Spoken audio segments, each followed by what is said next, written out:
विधान अर्ध समवृत्त लक्षण। श्री सूत जी ने कहा, यदि छंद के विषम पाद में 3 सगड़, 1 लघु और 1 गुरु वर्ण इस प्रकार 11 अक्षर हों एवं सम पाद में 3 भगड़ और 2 गुरु हों तो उसे उपचित्रक कहते हैं।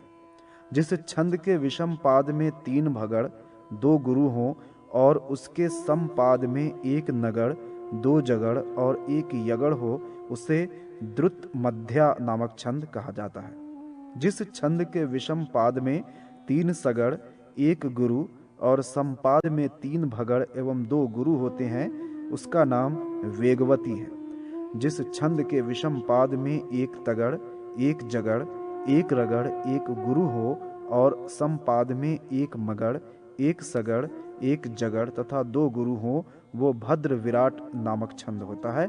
यदि विषम पाद में सगड़, जगड़, सगड़, 1 गुरु तथा समपाद में भगड़, रगड़, नगड़ और 2 गुरु हो तो उस छंद को केतुमती कहा जाता है। जिस छंद के विषम पाद में 2 तगड़, 1 जगड़ और 2 गुरु तथा समपाद में जगड़, तगड़, जगड़ एवं 2 गुरु होते हैं उसको आख्यानिकी कहते हैं। यदि विषम पाद में जगड़, तगड़, जगड़ और 2 गुरु तथा समपाद में 2 तगड़, 1 जगड़ एवं 2 गुरु हों तो उसे विपरीताख्यानक छंद कहा जाता है। ऐसा पिंगल मुनि का अभिमत है। जब छंद के विषम पाद में 2 नगड़, 1 रगड़, 1 यगड़ और समपाद में 1 नगड़, 2 जगड़, 1 रगड़ तथा 1 गुरु होता है तो उसे पुष्पी ताग्रा कहते हैं। यदि विषम पाद में रगड़, जगड़, रगड़, यगड़ हो और समपाद में जगड़, रगड़, जगड़, रगड़ तथा 1 गुरु हो तो उस छंद का नाम वांगमती है। छंद विधान विषम वृत्त लक्षण।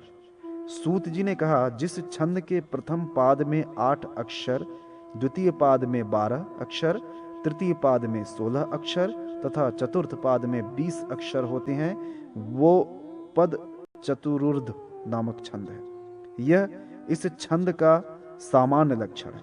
तात्पर्य यह है कि इस छंद में अनुष्टुप छंद के प्रथम पाद के बाद प्रत्येक पाद में क्रमशः 4-4 अक्षर बढ़ते जाते हैं।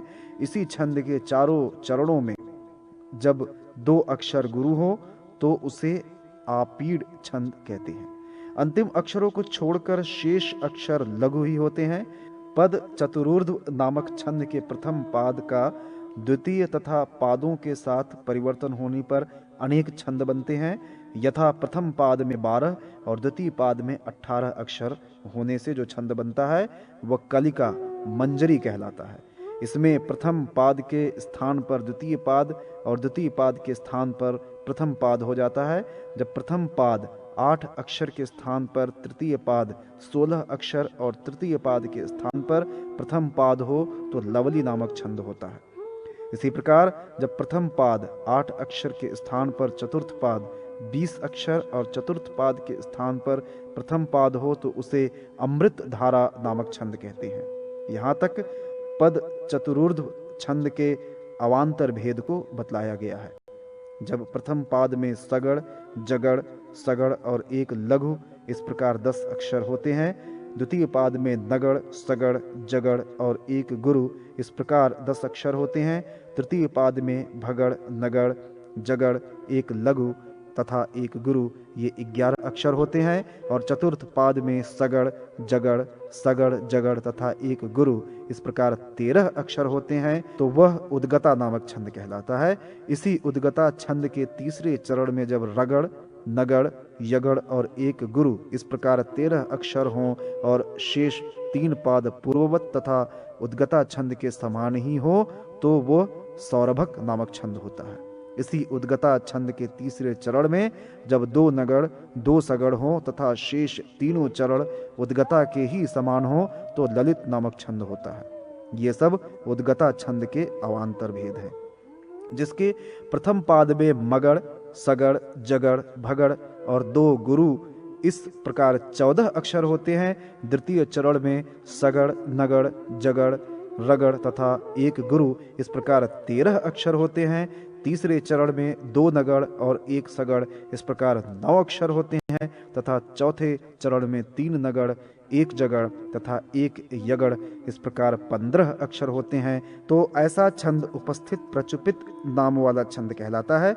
इसी उपस्थित प्रचुपित छंद के जब 3 चरण वैसे ही हों, केवल तृतीय चरण में परिवर्तन हो, अर्थात उसमें 2 नगड़, 1 सगड़, पुनः 2 नगड़ तथा 1 सगड़, इस प्रकार 18 अक्षर हों, तो वह वर्धमान नामक छंद होता है। उसी उपस्थित प्रचुपित नामक छंद के जब 3 पाद प्रथम, द्वितीय तथा चतुर्थ समान हो, किंतु तृतीय पाद में तगड़, जगड़ और रगड़, इस प्रकार 9 अक्षर हों, तो वह आर्षभ नामक छंद होता है। इसी प्रकार उपस्थित प्रचुपित नामक छंद का जब पहला पाद वही हो और शेष 3 पादों में तगड़, जगड़ और रगड़, इस प्रकार 9 अक्षर हों, तो ऐसा छंद शुद्ध विराट कहलाता है। ये छंद उपस्थित प्रचुपित नामक छंद के अवांतर भेद में आते हैं। छंद विधान, प्रस्तार, निरूपण।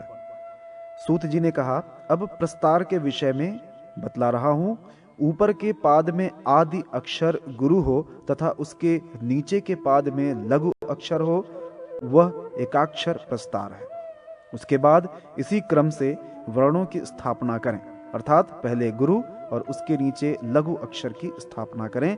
यह 2 अक्षर प्रस्तार है। प्रस्तार के अनंतर नष्ट का निरूपण इस प्रकार है। नष्ट संख्या को आधी करने पर जब 2 भागों में बराबर बंट जाए तब एक लघु लिखना चाहिए। यदि आधा करने पर विषम संख्या प्राप्त हो तो उसमें 1 जोड़कर सम बना लें और इस प्रकार पुनः आधा करें। ऐसी अवस्था में एक गुरु अक्षर की प्राप्ति होती है, उसे भी अनयंत्र लिख लें। जितने अक्षर वाले छंद के भेद को जानना हो, उतने अक्षरों की पूर्ति होने तक पूर्वोक्त प्रणाली से गुरु लघु का उल्लेख करता रहे। अब उद्दिष्ट के विषय में बतलाया जा रहा है। उद्दिष्ट की प्रक्रिया जानने के लिए छंद के गुरु लघु क्रमशः एक पंक्ति में लिखकर उनके ऊपर क्रमशः 1 से लेकर दूने दूने अंक रखता जाए, अर्थात प्रथम अक्षर पर 1, द्वितीय पर 2, तृतीय पर 3, इस क्रम में संख्या होगी। बिना प्रस्तार के ही वृत्त संख्या जानने के उपाय को संख्या कहते हैं। इसकी प्रक्रिया इस प्रकार है। जितने अक्षर के छंद की संख्या जाननी हो, उसका आधा भाग निकालने से 2 की उपलब्धि होगी, उसे अलग रख लें।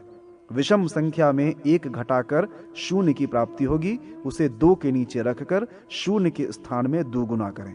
इससे प्राप्त हुए अंक को ऊपर के अर्ध स्थान में रखें और उतने ही से गुणा करें। एकद्या दिलग क्रिया की सिद्धि के लिए मेरु प्रस्तार को बतलाया जा रहा है। किसी छंद में कितने लघु, कितने गुरु तथा एकाक्षरादि छंदों के कितने वृत्त होते हैं, इसका ज्ञान मेरु प्रस्तार होता है। मेरु प्रस्तार में नीचे से ऊपर की ओर आधा आधा अंगुल विस्तार कम होता जाता है।